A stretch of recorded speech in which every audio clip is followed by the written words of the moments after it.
La Ley 1438 del 19 de enero del año 2012 es el resultado de un ejercicio de presión tanto de la rama judicial a través de la Corte Constitucional como de las movilizaciones ciudadanas. La Corte Constitucional en su sentencia T-760 da unos ordenamientos al Estado para que reorganice, redistribuya, restaure, reestructure el Sistema General de Seguridad Social en Salud. Una de ellas es establecer las condiciones claras en relación a la garantía misma del derecho y a la estructura financiera que permita la garantía de ese derecho, es decir, la sostenibilidad financiera. A partir de ahí, entonces, en vista de que el Estado no estaba siendo capaz de darle cumplimiento a esa orden de la Corte Constitucional, el gobierno del presidente Uribe, a través del ministro de la Protección Social, declara una emergencia social para el tema de salud.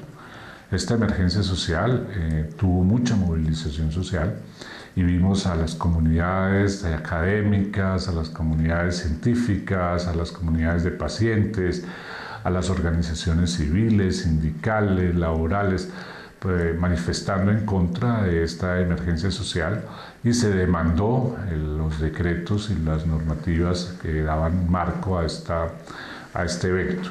En esa demanda la Corte Constitucional declara inexequible la gran mayoría de los decretos que le daban estructura a esa emergencia social, dejando solamente con vigencia el decreto relacionado con impuestos al tabaco, a los licores, a los juegos de azar, para generar mayores flujos o mayores recursos dentro del Sistema General de Seguridad Social en Salud. A partir de allí, entonces, una vez que se ha caído la emergencia social, la Corte le dice al Estado que no solamente declara inexequible esos decretos que dieron nacimiento a la emergencia, sino que lo obliga a que en un término no superior a 6 meses se emita una norma, una legislación que es de trámite por el ente constitucional encargado de la estructura del sistema, que es el Congreso de la República. Y se promulga entonces una ley, que es la Ley 1438. La Ley 1438 tiene aspectos positivos y tiene aspectos negativos y tiene aspectos, digamos, de dudosa interpretación o de dudosa aplicación. Entre los aspectos positivos cabe destacar el de la portabilidad, el concepto de portabilidad nacional. Significa que si yo soy un ciudadano residente en la ciudad de Riohacha y estoy afiliado al régimen subsidiado de salud en Riohacha, que a la fecha no me es posible trasladarme a Montería o a Cartagena y cambiar de lugar de residencia sin que por ese cambio yo pierda mi aseguramiento al régimen subsidiado. A través de la Ley 1438 entonces se establece que a más tardar para el primer semestre del año 2013 debamos permitir que esa persona que vive en Riohacha se pueda trasladar libremente por cualquier parte del país y que esa aseguradora o esa EPS que lo protege en Riohacha también lo pueda proteger o en Cartagena o en Medellín o en Pasto, sin tenerse que cambiar de EPS. Eso es importante, ese es el concepto de portabilidad nacional. Tenemos el concepto de permanencia en el sistema. Significa que si yo estoy en el régimen contributivo, porque soy un trabajador, y me quedo sin trabajo, no debo cambiarme de EPS a una EPS del régimen subsidiado. Permanezco en la EPS del régimen contributivo y el subsidio al Estado le es girado a esa EPS del régimen contributivo. Eso es una gran garantía porque no voy a cambiar de médico, no voy a cambiar mis medicamentos, no voy a cambiar los sitios donde me prestan los servicios de salud. Seguiré con la misma estructura y con la misma estrategia. Otro es la unidad de los planes de beneficio, que también es derivado de la obligación que la Corte Constitucional en la sentencia T-760 define que el Estado debe igualar los planes de beneficio en razón a que no es posible que en un país con una estructura de Estado Social de Derecho tengamos manejos diferenciales para la condición de cáncer de estómago, y esa diferenciación no se da por la condición de salud, sino por la forma de aseguramiento. Es decir, si yo estoy en el régimen contributivo, tengo más beneficios para atenderme el cáncer de estómago que si estoy en el régimen subsidiado con el mismo cáncer de estómago. En razón de esto, la Ley 1438 exige una actualización del Plan Obligatorio de Salud. Esa actualización del Plan Obligatorio de Salud viene siendo tramitada por la Comisión Reguladora en Salud. Nos genera dudas, ahí tenemos uno de los escenarios de incertidumbre.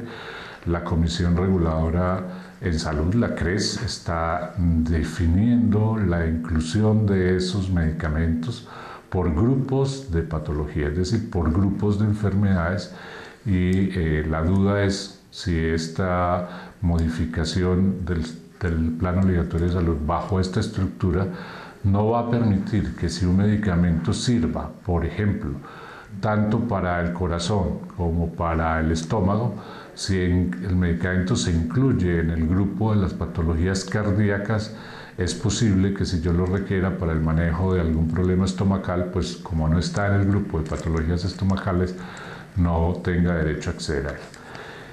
Es importante que cuando se incluyan los medicamentos en el POS, se incluyan con disponibilidad para todos. La pregunta es de dónde se van a sacar los recursos para garantizar el acceso a las nuevas inclusiones en el POS.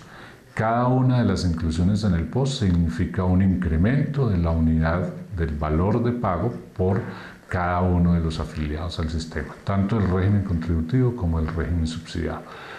En el caso del régimen contributivo, esa unidad de valor se incrementará y quien paga esa unidad son los patrones y el trabajador. Si se incrementa la unidad de valor y quien lo debe pagar es el patrón, esto está incrementando los costos de operación laboral, lo que significa que los patrones muy seguramente vayan a despedir trabajadores porque es un costo adicional de la mano de obra, y si se despiden los trabajadores, muy seguramente ampliaremos el régimen subsidiado. A menor número de régimen contributivo, necesariamente mayor número de régimen subsidiado. Para darle cobertura al régimen subsidiado, pues no existe otra vía sino la vía tributaria, es decir, la vía de impuestos. Entonces no vemos muy claro cuál va a ser el escenario para garantizar la inclusión de los medicamentos. Vemos con mucho riesgo la intención de la reglamentación que también está definida dentro de la Ley 1438 de los medicamentos biológicos y biosimilares. Lo vemos con mucho riesgo en razón a que por la presión que establece la ley de que en un término no superior a un año debe existir una reglamentación, pudiéramos tener una reglamentación equivocada que lleve a correr riesgos innecesarios a la población del país en relación a que estos medicamentos biotecnológicos o biosimilares pues tienen mayor complejidad en casos tales como las respuestas o las reacciones adversas que el organismo pueda tener a los medicamentos de esta naturaleza. Tenemos preocupación, nos preocupa en la ley el manejo de los tiempos de los comités técnicos científicos. Hemos hecho una evaluación de los términos reales en los que después de hecha la solicitud del requerimiento de un medicamento no POS al comité técnico científico, la aprobación saldrá en un término no inferior a 32 días. 32 días son muchos días para una persona que puede estar requiriendo el medicamento para salvar su vida o para evitar un daño mayor o un perjuicio irremediable.